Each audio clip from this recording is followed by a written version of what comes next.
IPL season 2025 భాగంగా ఈరోజు అయితే ఢిల్లీ వర్సెస్ ఎల్ఏజీ మ్యాచ్ అయితే జరగబోతుంది. ఈ మ్యాచ్లో అయితే టాప్ 5 బ్యాటిల్స్ ఎలా ఉండబోతున్నాయి, ఏ ప్లేయర్స్ మధ్యన ఉండబోతుంది బ్యాటిల్స్ అనేవి, ఎల్ఏజీకి చెందిన one of the top batter పైన ఢిల్లీకి చెందిన ఒక బౌలర్కి అయితే ఇమ్మెన్సు రికార్డ్స్ ఉన్నాయి. అది ఎంతలా అంటే అతడు ఆడిన ఆల్మోస్ట్ ప్రతిసారి అవుట్ చేసి పడేశాడు. అంత మంచి రికార్డు ఉంది అతని పైన. అసలు అతడు ఎవరో మనం ఇప్పుడు క్లియర్గా తెలుసుకుందాం. ఇక లేట్ చేయకుండా let's get into the video. Number 1 వచ్చేసి నికోలస్ పురాన్ వర్సెస్ కుల్దీప్ యాదవ్. వీళ్ళిద్దరి మధ్యన స్టాట్స్ చూసుకుంటే ఇప్పటివరకు వీళ్ళిద్దరూ 42 బాల్ ఫేస్ చేయగా అందులో 39 రన్లు మాత్రమే రాబట్టగలిగాడు.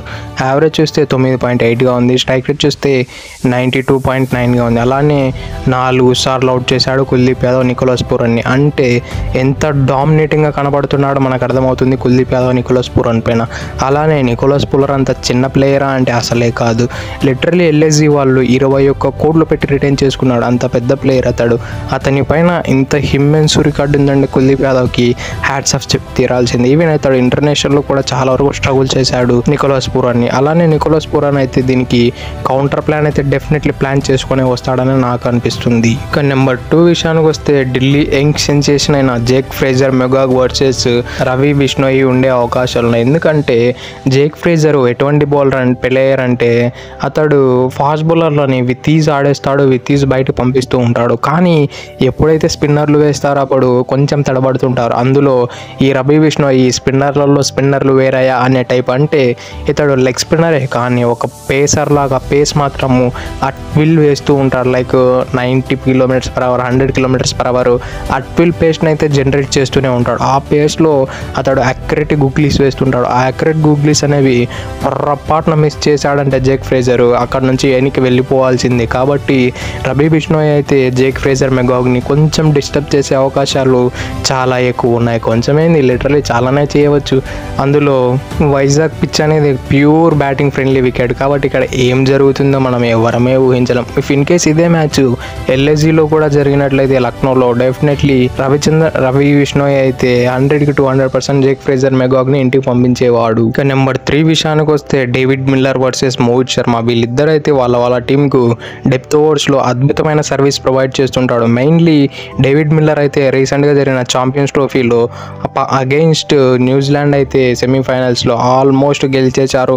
అన్నంత పని చేశాడు డేవిడ్ మిల్లర్. ఆల్మోస్ట్ ఇక చేతులు ఎత్తేసారు సౌత్ ఆఫ్రికన్స్, ఇంకా మేము గెలవలేమని. కానీ ఇతడు ఒంటరి పోరాటం చేసి దాదాపు 100 రన్ల తేడాతో ఓడిపోయే మ్యాచ్ని 50 రన్లు దగ్గరికి తెచ్చి ఓడిపించాడంటే నాట్ అన్ ఈజీ జాబ్. ఓడిపించడం కాదు, ఆల్మోస్ట్ న్యూజిలాండ్ ప్లేయర్లలో అసలు వెన్నులో వణుకు పుట్టించాడు. ఇతడు మన చేతిలోంచి గేమ్ లాక్కపోతాడేమోనని.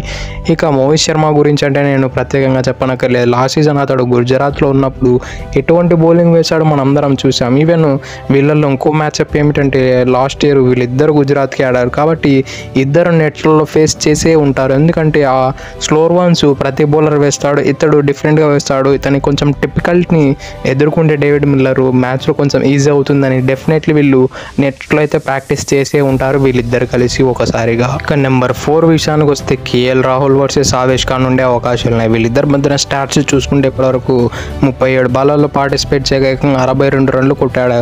యావరేజ్ చూస్తే 62గా ఉంది. స్ట్రైక్ రేట్ చూస్తే 167గా ఉంది. అవుట్ చూస్తే ఒకసారి అవుట్ కూడా అయ్యాడు. కానీ ఆవేష్ ఖాన్ అయితే కేఎల్ రాహుల్ పెద్దగా ఇబ్బంది పెట్టలేడు. ఎందుకంటే కేఎల్ రాహుల్ అంత మంచి ఫామ్లో ఉన్నాడు, అంత మంచిగా బ్యాట్కి మిడిల్ చేస్తూ ఉన్నాడు. రీసెంట్ టైమ్స్లో మనమైతే చూసాము ఛాంపియన్స్ ట్రోఫీలో అతడు ఎంత బాగా ఆడాడు అని. ఈవెన్ ఇప్పుడు ఆడబోయే పిచ్ కూడా బ్యాటింగ్ ఫ్రెండ్లీ వికెట్. కాబట్టి డెఫినెట్లీ ఆవేష్ ఖాన్ ఎటువంటి ఇంపాక్ట్ అయితే చూపించలేడు కేఎల్ రాహుల్ పైన. కేఎల్ రాహుల్ అయితే విరుచుకుపడే అవకాశాలు ఉన్నాయి ఆవేష్ ఖాన్ పైన. ఎందుకంటే వీళ్ళిద్దరి మధ్యన బ్యాటిల్ ఉండబోతుందని నేను చెబుతున్నానంటే కేఎల్ రాహుల్ 1 డౌన్ ఆడతాడని ఇప్పటివరకు వచ్చిన సమాచారం ప్రకారం అయితే ఉంది. ఎందుకంటే ఫ్యాబ్ డు ప్లేసెస్ మరియు జేక్ ఫ్రేజర్ ఓపెన్ చేసే అవకాశాలు ఉన్నాయి. 1 డౌన్లో కేఎల్ రాహుల్ ఆడతాడు. 1 డౌన్లో వచ్చినట్లయితే డెఫినెట్లీ ఆవేష్ ఖాన్ ఎదుర్కొనే అవకాశాలు కూడా చాలా ఎక్కువ ఉన్నాయి. కాబట్టి అక్కడ ఆవేష్ ఖాన్ని చిత్తక బాధే అవకాశాలు కూడా 200% ఉన్నాయి. ఇక నెంబర్ 5 విషయానికి వస్తే అక్షర్ పటేల్ వర్సెస్ మాక్రమ్. వీళ్ళిద్దరి మధ్యన కూడా చాలా ఎగ్జైటింగ్గా ఉండబోతుంది. మెయిన్లీ అక్షర్ పటేల్ ఎటువంటి బౌలర్ అంటే అతడు ఆ లైన్ని పట్టుకున్నాడంటే ఆ లైన్ని వదలడు. ఆ లైన్ ఆఫ్ స్టంప్ మీద కంటిన్యూస్గా వేస్తూనే ఉంటాడు. అది ఒక స్వీప్ కొట్టలేరు. అలా నెక్స్ట్ టెంపోట్ అయ్యి సిక్సర్లు కొడదామనే చాలా క్రిటికల్గా ఉంటుంది ఆ లైన్ పట్టుకొని అతడు వేస్తూ ఉంటాడు. కాబట్టి ప్రతి ప్లేయర్కు కష్టం. కానీ మాక్రమ్ అయితే చాలా ఇబ్బంది పడినాడు ఇతని బౌలింగ్లో.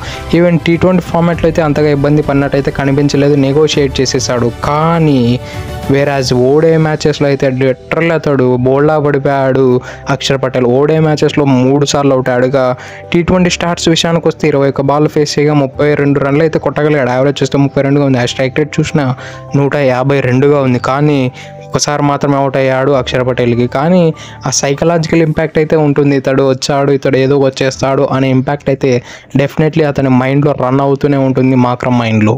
That's it for today. ఇలాంటి మరిన్నో వీళ్ళ కోసం మన ఛానల్ సబ్స్క్రైబ్ చేసి డైలీ ఫాలో కండి. Thank you for it. Have a nice day.